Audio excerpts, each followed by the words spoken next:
আবার জেগে উঠবে, তবু আমরা এই রাস্তাকে ছোট করতে দিব না। আমরা আজকে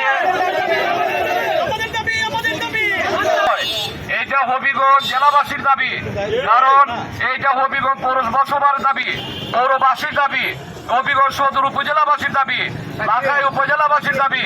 কারণ এই রাস্তা দিয়ে ঢাকা যাতায়াত করলে আমরা নিম্নতম ভাবে আমরা 1 ঘন্টা আমরা সাশ্রয় পাই।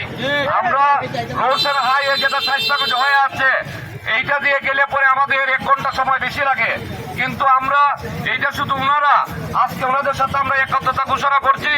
আগামীতে আমরা হবিগঞ্জবাসী, আমাদের হবিগঞ্জের প্রাণপ্রিয় নেতা আলহাজি কে ঘোষ, ওনার নেতৃত্বে আমরা এমন বড় পরিসরে আন্দোলন সংগ্রাম করব যাতে এই রাস্তা প্রশস্তকরণ করতে বাধ্য হয় এই সরকার।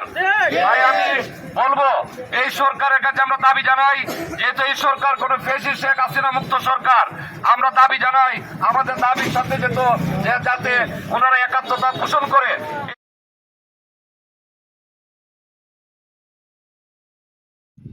চোখ রাখুন AI টিভিতে, সত্য প্রকাশে আমরা বিশ্বাসী।